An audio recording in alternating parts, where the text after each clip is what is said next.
Assalamualaikum warahmatullahi wabarakatuh.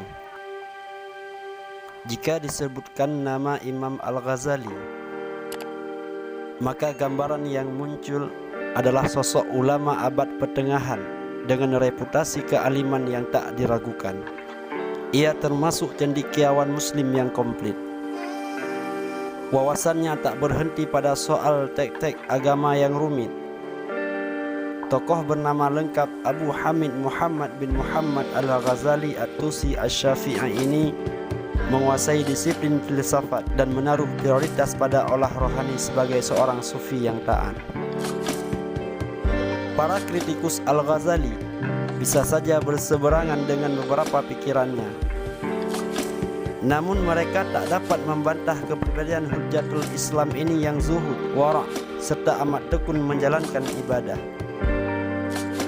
Kesungguhannya dalam beribadah tampak pula pada beberapa karyanya yang syarat anjuran melaksanakan amalan-amalan tertentu sebagai sarana pencucian jiwa, tazkiyatun nafsi, dan pengabdian tulus seorang hamba. Kitab tasawuf dasar Bidayatul Hidayah yang dikarangnya pun mengungkapkan kenyataan ini. Hanya saja terselip kisah unik di balik totalitas Imam Al-Ghazali dalam beragama pasca kewafatannya.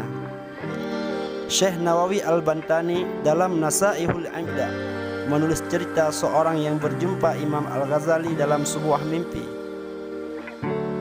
"Bagaimana Allah memperlakukanmu?" tanya orang tersebut. Imam Al-Ghazali mengisahkan bahwa di hadapan Allah ia ditanya tentang bekal apa yang ia serahkan untuknya. Al-Ghazali pun menimpali dengan menyebut satu persatu seluruh prestasi ibadah yang pernah ia jalani di kehidupan dunia. "Aku menolak itu semua," kata Allah. Ternyata Allah menampik berbagai amalan Imam Al-Ghazali kecuali satu kebaikannya ketika bertemu dengan seekor lalat. Suatu saat Imam Al-Ghazali tengah sibuk menulis kitab hingga seekor lalat mengusiknya barang sejenak. Lalat ini haus dan tinta di depan mata menjadi sasaran minumnya. Sang imam yang merasa kasihan lantas berhenti menulis untuk memberi kesempatan si lalat melepas dahaga dari tintanya itu. "Masuklah bersama hambaku ke surga," kata Allah kepada Imam Al-Ghazali dalam kisah mimpi itu.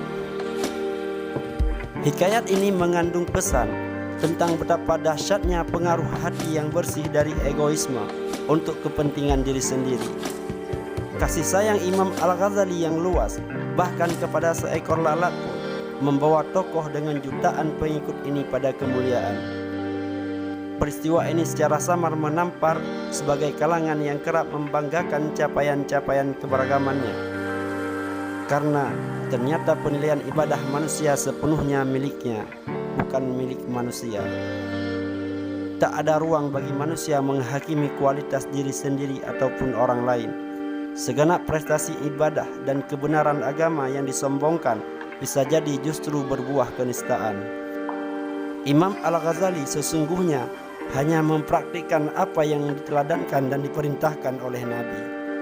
"Irhamu man fil ardi yarhamkum man fis sama."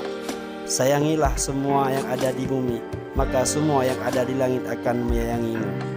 Wallahu a'lam.